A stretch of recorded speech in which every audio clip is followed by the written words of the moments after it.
This is episode number 139 of the Guns Magazine podcast.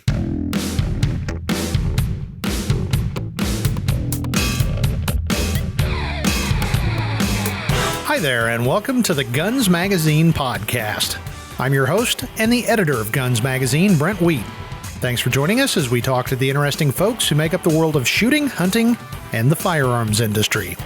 But first, before we get started, let's have a quick chat about our sponsor, 1791 Gun Leather.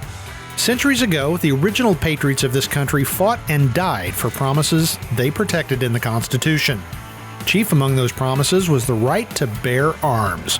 Generations later, 1791 now protects that right and our firearms.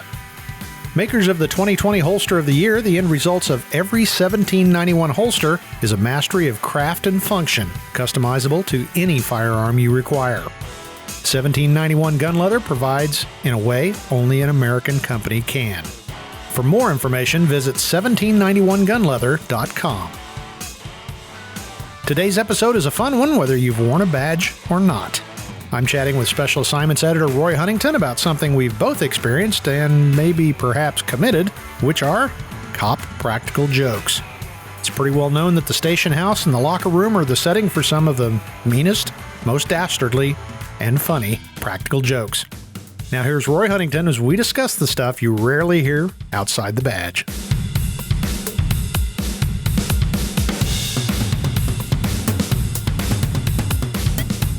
Good morning, Roy. Good morning, editorship. Why, thank you. I feel important all of a sudden. Well, you are important. Pshaw. Well, this is going to be a fun episode, something we've talked about for a while, and it's one of those things that we didn't have to do a lot of show prep because it's the kind of stuff we do when we get together and have a few adult beverages and start telling stories. And today it's going to be not just cop stories, but stories of all the rotten things we did to each other. We're going to talk about practical jokes in the station house and the locker room. And, you know, cops are pretty notorious for that. Some of them are pretty awful and awfully funny. And we were comparing notes just before we got started here that we've got a lot of them. So, and some of them are even G-rated, believe it or not. You know, plus I was doing the math real quick, and it's been a lot longer than 7 years. So I don't think we can be arrested for any of them. There you go. I'm not. We'll find out. Yeah.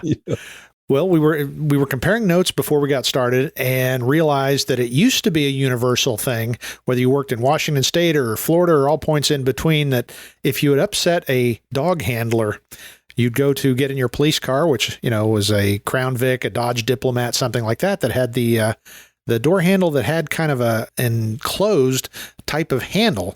So you would go to open the door handle, and the dog handler had packed what he cleaned out of the kennel underneath there, and it ended up under your fingernails, and you knew that you had upset a dog handler that way. But Roy, you were telling me you guys used something different.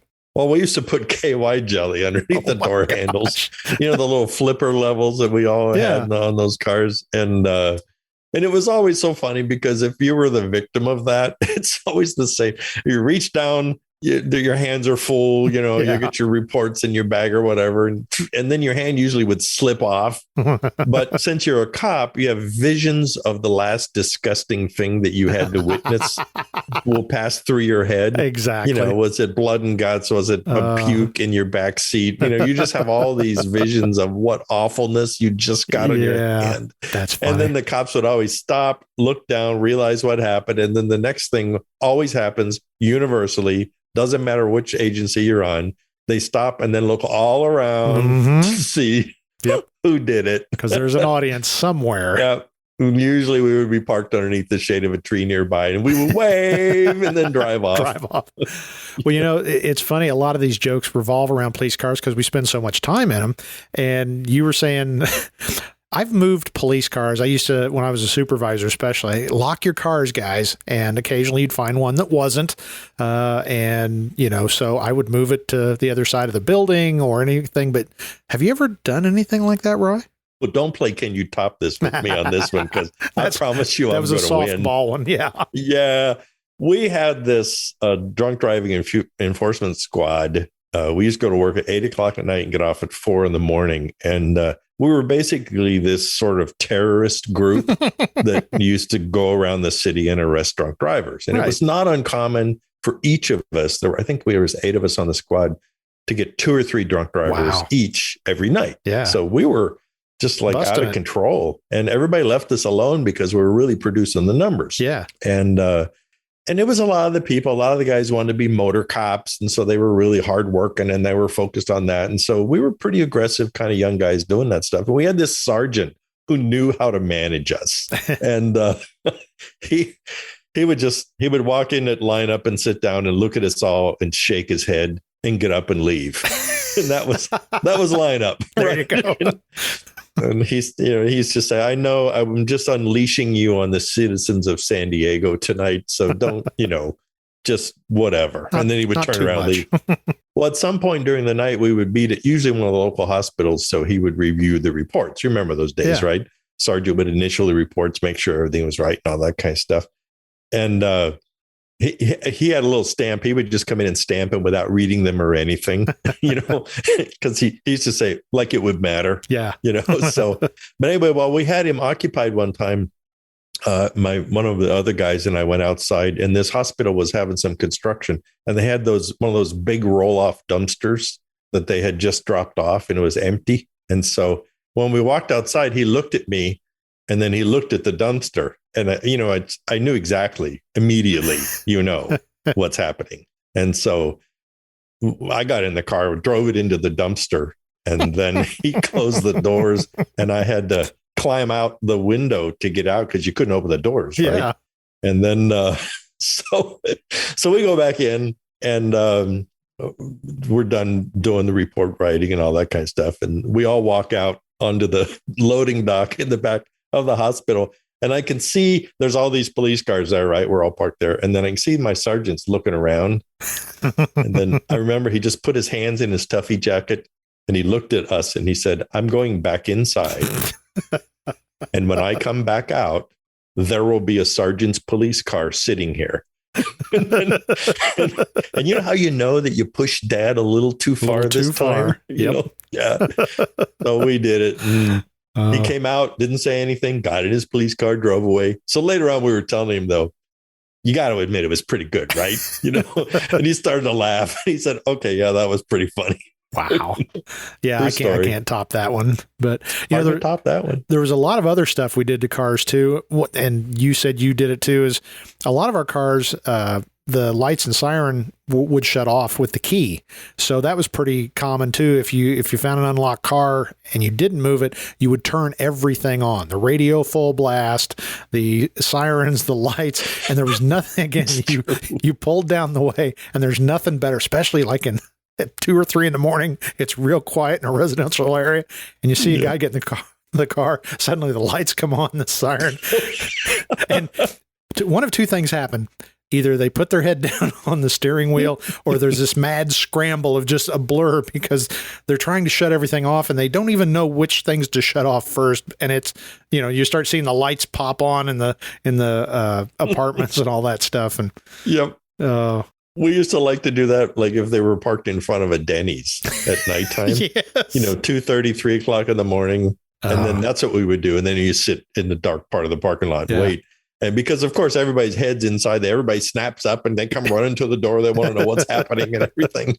And but I think it's important that we say something here. And that is that, first of all, this was 30 years ago or more in my case, and 35 years even. And it's not that we weren't doing any work. We were working really hard, as a matter of fact. And I think this was just, a little humor, a little camaraderie, a little blowing off some steam, teamwork, because I've always been a proponent of the fact if your best friend is shall I say, a foreign national of some different race or anything, if you can call each other the most vile and disgusting names, well, then you're pretty good friends. Yeah. And if we used to play those kind of jokes on each other, and it was just really kind of teamwork bonding, it was really a strange thing. I'm sure nobody could ever get away with something like that today because there's cameras. Everything would be cameras GPS and all that kind of stuff. Yeah. I just said this the other day up at the police station. I helped with the July 4th parade. They needed one old fart retired guy in the parade, and I drove a cart, but I said those immortal words, guys, it was a lot more fun when I did it. I'll tell you what, I think it is, because when I talk to modern cops, because I bump into them every once in a while, Sure. if I'm in a fast food restaurant, a couple of cops come in, I buy their lunch, right? Yeah. Which of course they don't understand that at all. It used to be what's going on? Yeah, when they would come over and say, "Well, I'm sorry, I can't accept this," and it's like, "Well, baloney. Yeah, you can. Just eat the hamburger. Yeah. Thanks for what you do out here." But when you talk to these young guys, they just stare at you blankly, and they go, "You used to actually do that kind of stuff?" Yeah, and they just. It's not fun, I guess, anymore. No, I don't think it is.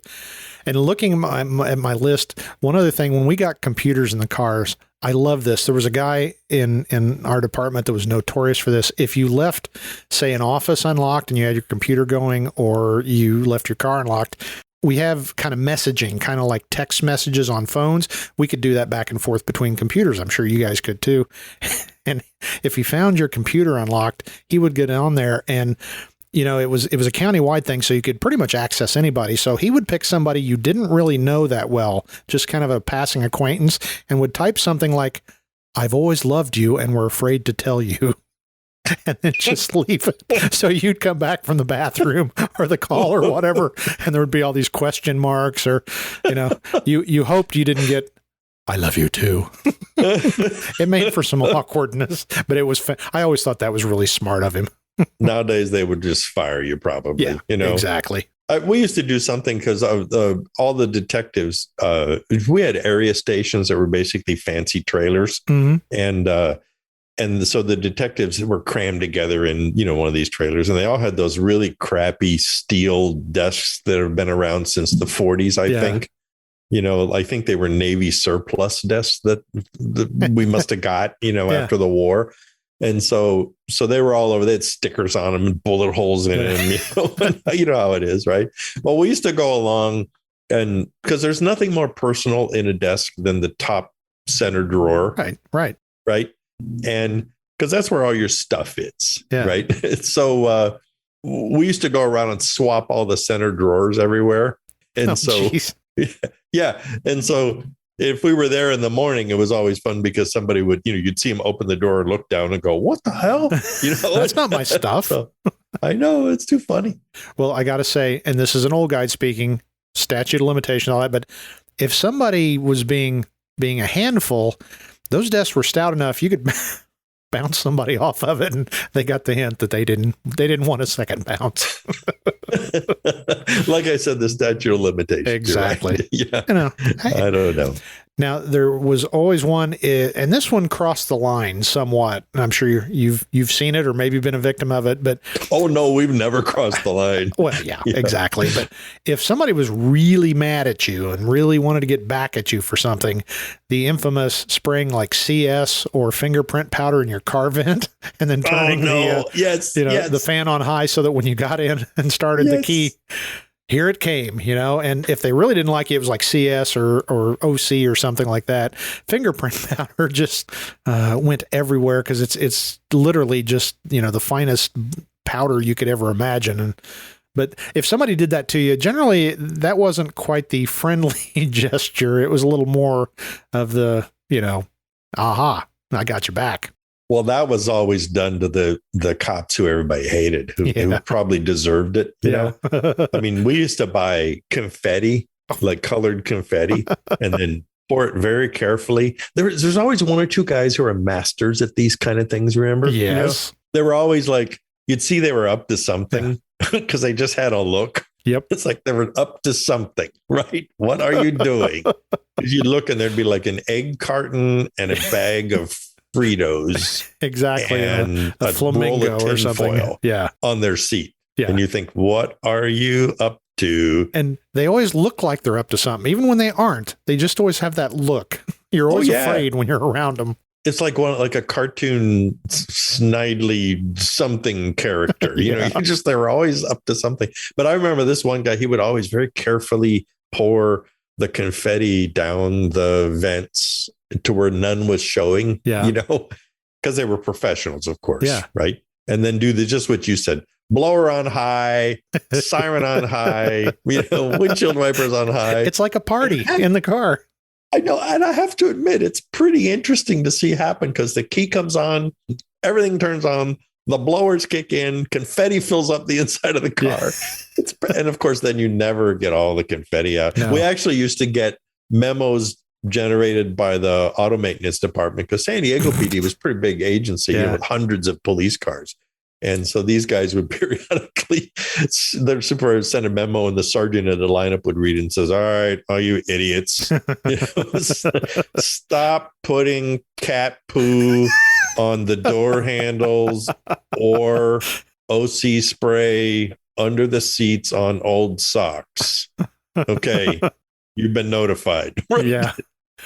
Well, you know, I just thought of another one as we were sitting here and again, this was usually somebody you didn't like. In my area in winter, you know, it'll get down 20 below zero at times. So if you find roadkill that's frozen and you put it under the seat of the car, it takes a little while to warm up. But eventually it does. And, you know, the driver will be, what is that? Something is just nasty. And eventually, hopefully they find that, you know, there's a roadkill possum that, you know, has been deceased for 3 weeks and was frozen for a while under the passenger seat. There's no getting that out. And actually that reminds me because we had a guy, we had this sergeant, everybody hated him and for good reasons. And he had some little old beat up Japanese car and he was incorrigible. It was just, there was no helping him at all. I mean, we tried everything. Forget it. He was just a jerk. Yeah. And so one day our head conspiracy expert, the guy we were talking about earlier that always knew what to do, showed up and he said, come on out in the parking lot. He opened up his trunk and he's got this big dead fish that he got from somewhere. I mean, like 1.5 feet long. It was this big, heavy dead fish and a coat hanger. And so he produced some cutters and he cut the coat hanger and we opened up the hood of the car. We were smart enough to wear our gloves, right? And so he wired this to the exhaust manifold of the car, of the engine. And it was a stinky fish. Yeah. It wasn't like a fresh fish. It was a stinky fish, you know, that he found on a beach or something. And so then, of course, we all disappeared and went on our beats all throughout the whole city like we do, you know, and this sergeant used to always come in early and then check out and go home. And then suffice to say, we heard it through the grapevine and the car didn't appear back at work for like a week. And then he just said, I don't know what happened. I don't know who did it, but whoever thinks it's funny, you know, is put on notice. And, you know, we're like straight facing, trying hard not to, you know, spit. Wow. True story. I know. Cops are probably not going to have any respect for us anymore, or other people, maybe. Well, that's true. Well, to end this thing, I'm going to ask you a question, and you may need to think on it for just a second. So I'm already prepared to take it from there. But the worst thing you ever saw done to somebody else, and I've actually got 2 of them. But if you can think off the top of your head, I will cede the floor to you. But there's so many. I know. Well, I'll tell you mine. Yeah, then I'll tell you one after you're done with yours. The runner-up was we found some sex toys in a search warrant, which, you know, that happens a lot. And one of the guys rigged up this really elaborate device with a coat hanger and some rubber bands. And this ended up going around quite a bit. He set it up so that when you opened your locker, this thing immediately came out at you and hit you in the face. And a used one. Yes. And he should have been an engineer. This thing was fantastic. And of course, as soon as one victim had been got, he wanted to do it to somebody else. So at some point, everybody had been hit in the face with this nasty old, you know, marital aid. That was good. But this one gets into the realm of, it was really funny, but it wasn't funny because of the victim. Back years ago, we were a smaller agency, so we still had a dispatch. Eventually, it went to the countywide dispatch and, all that. But when I first started, we actually dispatched our own calls. So we had this sweet elderly lady, grandmother type, that was our dispatcher, our day shift dispatcher. And she was always bringing in picture books of her family.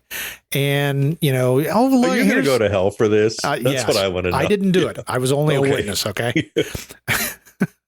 So she was always bringing in picture books, and it's nice. Your family, she'd bring in people you'd never met, never would meet. Oh, here we are, Universal Studios, and here we are buying a snow cone, and you just, okay. You didn't want to be mean to her, but it's like, you'd see her bringing out the photo album and you'd run. Oh, got a call, got to go. Well, anyway, she did this, and an unnamed perpetrator who I still know took the picture book and took it back into, he had an office at that point, and he had a stack of male-oriented nude magazines that come from someplace. So he modified some of the pictures with the more graphic photos from these magazines, and then he handed it back to her, not realizing that, fast forward several months, her husband had died. She's at the funeral home, and she starts passing out the photo books. You are going to rot in hell just because you even knew about this. Well, okay, my defense, I didn't know about it till afterwards, but there were. And now I'm tainted by association. Exactly. So they're all in the funeral home, and she starts passing out the books. And apparently, one of her close friends said, "Well, I guess your husband had a lot to live for." Oh gosh, that's an absolutely true story. My cringe meter is like pegged right now. I'm going to leave us with a lighter one. Okay. Yeah. We found this vendor who used to do drinks and hot dogs and popcorn and whatnot for, fast food places. Yeah. And he had these big, like 4-foot long plastic bags of popped popcorn. Oh no. I was like, I don't know, a bushel of popcorn. And so if you stop by to say hi or something, he'd always give us one of these. Wow. Right. Well, we arranged it one night where we had got like 4 or 5 of them, and there was a new guy who was kind of an idiot, and we didn't really like him, but we were stuck with him. So, okay. We had one guy who could pick locks really well. So every squad's got one. Every squad has one, right? And he probably went to school. It was a police school, and they paid him to go, right? Just so he could do this later on. And so he picked this guy's lock after he had left on like a Friday night. So we were 4-10 plans. So we were off for 3 days, right? So what we did was we laid his locker on its back, and we filled it completely up with popcorn. Not just like filled it, we like packed it in really, really good, right? And so, of course, there were all his uniforms and all his gun and the gun belt and all that other kind of stuff. It was packed in so tight that we had to like kind of mush the door down to get it closed, and then put the lock back on, and then stood it back up, right? And then everyone left and then came back. And then when we came back, so he goes, click, click, click, the door opens, click. And I could tell he kind of had like struggle with it. It was the old fashioned steel lockers, right? Vertical. So he's like, and then as he opened it up, popcorn started to fall out a little bit, right? And then it all went right out into the, So we're he he, we're all laughing and all that kind of stuff, except we didn't think about something. And this was salted popcorn. Oh, no. Oh, yeah. It rusted the snot out of his revolver. We were a little surprised it rusted that fast, but it did. So that's, we felt a little bit bad, but it was a department issue revolver, so who cares? And he smelled like popcorn the rest of his career. Well, that's it. The whole locker room smelled like popcorn for the next month, and we were always finding pieces of popcorn everywhere. So, all right, I don't know that we should stop before we do get arrested. Yeah, exactly. And for those of you the listeners that might still be in law enforcement, if you do any of this stuff, we didn't put you up to it, because Roy, I'm pretty sure practical jokes are probably still a thing, if I had to guess.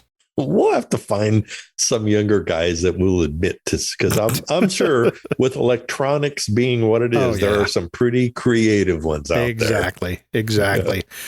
Well, Roy, it's been, I've actually got tears in my eyes, thinking back on those stories that we cannot tell publicly, statute of limitations or not, because, there were some really interesting things that are still unsolved, as they say. Still unsolved. Yeah. You're right. I think some bad guys are still scratching their heads wondering what the hell happened to me that day. Exactly. Well, Roy, it's been great fun. And if the listeners like it, we may have to revisit this somewhere down the line. So thank you very much. All right, buddy. It was a lot of fun, as always.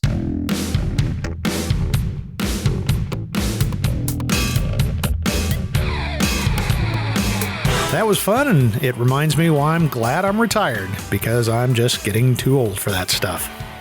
And with that, I'd like to thank you for listening to the Guns Magazine podcast.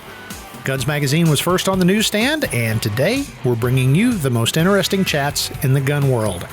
If you've got questions or comments about the show, please email me. That would be editor@gunsmagazine.com.